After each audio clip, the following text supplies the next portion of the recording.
Saúdo a todos com a paz do Senhor. Então nós vamos fazer um vídeo aqui que tem como título: Quem subirá no arrebatamento da igreja? Então nós vamos ler aqui dois versículos aqui na parábola das 10 virgens. Ele fala aqui no versículo 3: as nécias, ao tomarem as suas lâmpadas, não levaram azeite consigo. E também o versículo 12: mas ele respondeu: em verdade vos digo, não as conheço. Então, o que impediu as 10 virgens elas subir no arrebatamento da igreja é porque elas não tinham azeite. O azeite aqui é porque elas não tinham o Espírito Santo. Então, não tendo o Espírito Santo, ele não sobe. Nós vamos ver lá em Efésios agora, porque o Espírito Santo é a garantia. E no versículo 12, o noivo falou: eu não vos as conheço.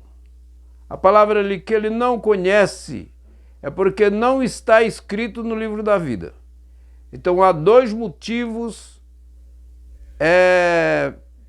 pelo qual podemos estar certo que vamos subir no arrebatamento da igreja, porque nós somos selados com o Santo Espírito de Deus. E somos selados e tem mais outra coisa. Nós estamos selados e os nossos nomes escritos no livro da vida. Então, são duas garantias que nós vamos estarmos com o Senhor. Vamos aqui para outra passagem. Efésios 4:30 aqui, ele diz aqui, ele diz assim: não entristeçais o Espírito de Deus, no qual foste selado para o dia da redenção. Então o crente, ele é salvo em Cristo, tem o Espírito Santo, e o crente deve ter cuidado não entristecer o Espírito de Deus. Como nós entristecemos o Espírito de Deus? Faz a pessoa pecando, né? A pessoa cometendo erros aí e não querendo arrepender. Então, isso é também um pouco perigoso. Não de perder a salvação, mas de Deus disciplinar a pessoa. Mas então ele disse que não entristeçais o Espírito Santo, no qual foste selado para o dia da redenção. Veja que fostes, o verbo está no pretérito perfeito. No passado, nós fomos selados, nós fomos salvos, fomos selados. Este verbo, ele pertence ao verbo ser, e o verbo ser, ele não muda. Então devemos, irmão, ter cuidado com a nossa vida espiritual para não entristecer o Santo Espírito de Deus. Saiba que o nosso bem-estar, o nosso conforto, a nossa alegria, o nosso guia é o Espírito Santo. E ele está aqui na terra para cuidar da igreja. Então o Espírito Santo de Deus, que é a terceira pessoa da Trindade, ele está com todos os servos de Deus. Estamos selados para o dia da redenção. Eu quero ler aqui também Efésios 1, 13 e 14, ele diz aqui, ele diz aqui: em que também depois que ouvistes a palavra da verdade, o evangelho da vossa salvação, e tendo também nele crido, foste selado com o Espírito Santo da promessa. Ele usa o mesmo verbo aqui. Ele diz: foste selado com o Espírito Santo da promessa, o qual é o penhor da nossa herança, até o resgate da sua propriedade, em louvor da sua glória. Então nós fomos selados para o dia da redenção. E ele diz aqui que o Espírito Santo é o penhor, é a garantia. Então nós temos a garantia que vamos participar do arrebatamento da igreja. Quero ler aqui também outra passagem nas Escrituras, aqui em Tessalonicenses. Em Tessalonicenses, aqui em 1 Tessalonicenses, no capítulo 5, e o versículo 9, ele diz: porque Deus não nos destinou para a ira, mas para alcançar a salvação mediante o nosso Senhor Jesus Cristo. Então o Senhor ele não nos destinou para a ira ou para a grande tribulação, mas para alcançar a salvação. Se nós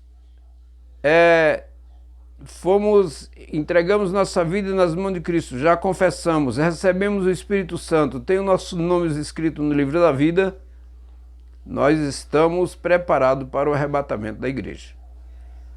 Agora, tem aqueles ensinamentos arminianos que eles falam mais de Cristo tomar a salvação do crente. Mas eu pergunto uma coisa, como é que Cristo toma a salvação se Cristo ele nos chamou com um santo propósito? Como é que Cristo nos chama, nos salva e depois ele toma essa salvação da pessoa? Eu não aceito isso. E veja aqui a promessa que tem aqui em Efésios, que foi lido, que na palavra de Deus, que nós fomos selados para o dia da redenção. Então, devemos viver uma vida de agradar a Deus, viver uma vida na presença do Senhor, porque Ele virá e está próximo, está muito próximo ao arrebatamento da igreja. E não fique pensando que qualquer alegria neste mundo aqui não é nada para comparar com a alegria lá na presença do nosso Deus, lá nos céus, naquele paraíso maravilhoso, aonde a igreja do Senhor Jesus vai viver toda a eternidade. Não vai passar, porque a eternidade não passa, mas vai viver toda a eternidade com Deus não passa, né? E nós vamos viver toda a eternidade ali com Cristo, toda, entendeu? E então, devemos agradar ao Senhor. Irmãos, ali nós vamos viver com alegria indizível, cheia de glória. Ali, lá no céu, nós não vamos mais ter nenhuma tristeza. Nós não vamos dizer nunca mais adeus para ninguém. A morte já não existe. E estaremos para sempre com o Senhor. Quando nós saímos daqui, quando partimos daqui no arrebatamento da igreja, nós se encontraremos com Cristo nas nuvens. Está lá em Tessalonicenses, 1 Tessalonicenses 4, de 14 a 18. Nós nos encontraremos com o Senhor nos ares. E aí nós vamos ao tribunal de Cristo para receber galardão. E de lá nós vamos estar depois para a ceia, que nós vamos participar do bodas do Cordeiro lá no céu, uma mesa que está preparada. E os nossos convidados do Velho Testamento, os ilustres, Abraão, Isaac, Jacó, Moisés, todo o povo do Velho Testamento e a igreja presente ali também. Enquanto o mundo vai estar aqui numa grande tribulação, os crentes, os salvos em Cristo Jesus estarão descansando eternamente e desfrutando da beleza maravilhosa que é o nosso grande Rei Jesus, o nosso Salvador. E estou evitando me emocionar, porque eu fico muito me emocionado com a grandeza da palavra de Deus. Então, meu amado irmão, minha irmã, não fique triste, porque se você está selado para o dia da redenção, você subirá. Nós iremos ao encontro do Senhor nos ares. E como diz lá no versículo 18 de 1 Tessalonicenses 4, versículo 18, diz que estaremos para sempre com o Senhor. Cristo, vamos ficar o período da grande tribulação, que eu acredito que é 4 anos. A igreja vai estar no céu. Depois, na segunda vinda de Cristo, que é lá no capítulo 19, versículo de 11 a 21 de Apocalipse. Cristo volta para reinar 1000 anos aqui na terra e a igreja vem com Cristo também. E então vamos ficar firmes para nós estarmos para sempre com o Senhor.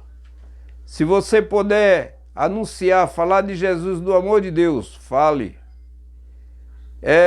Viva uma vida de oração, viva uma vida de consagração. Se você pode fazer isso, muito importante. Viva uma vida de glorificação. E vamos ficar na presença do Senhor.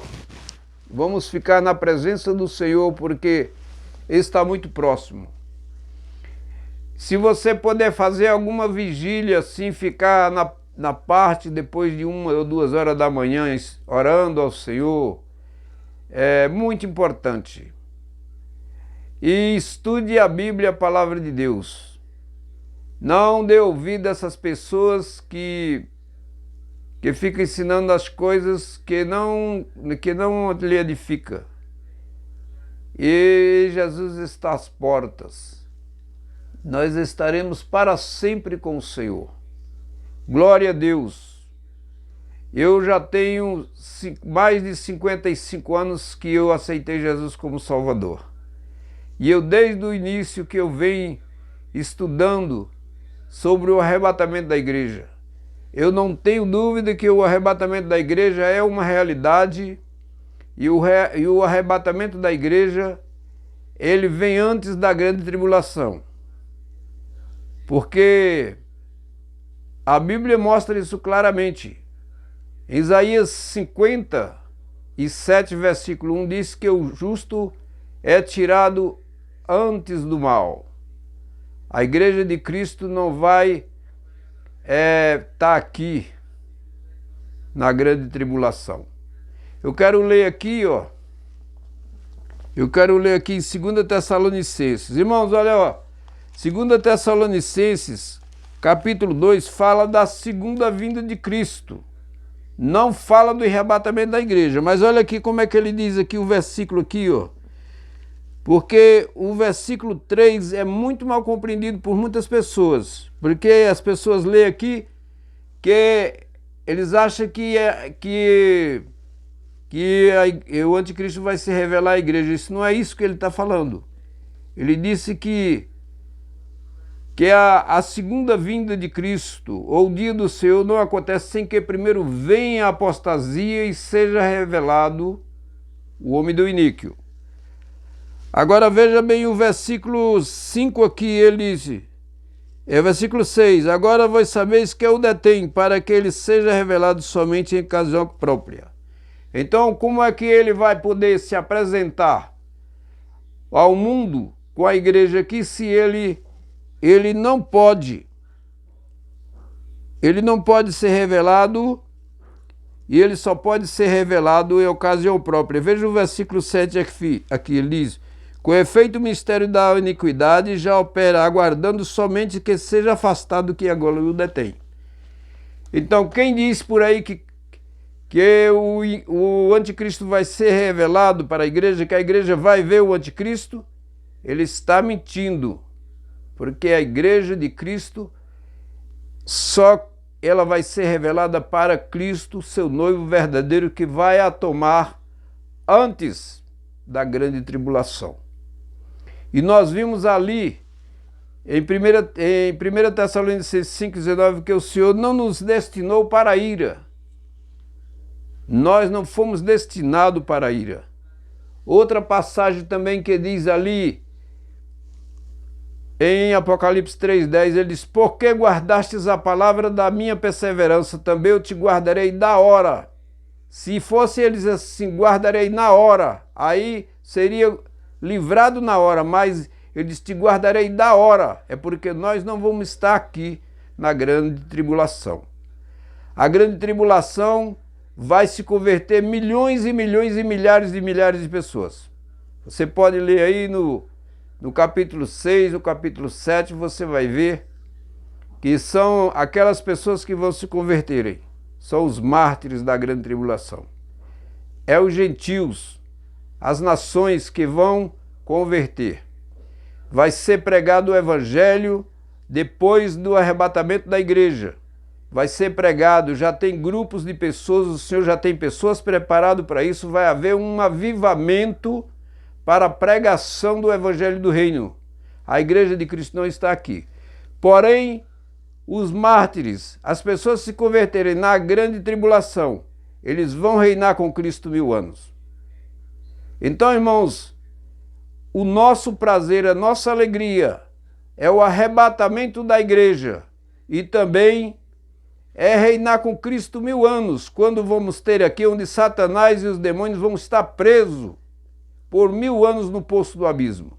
E aqui os animais, os homens, as pessoas vão ter paz por 1000 anos, né? E depois dos 1000 anos, aí vem o juízo do grande trono branco. E depois do juízo do grande trono branco, aí vem a eternidade. Mas vamos aceitar Cristo, vamos entregar nossa vida nas mãos do Senhor, sermos salvos para sermos arrebatados, juntamente com Cristo e não ficar na grande tribulação. E Jesus que abençoe.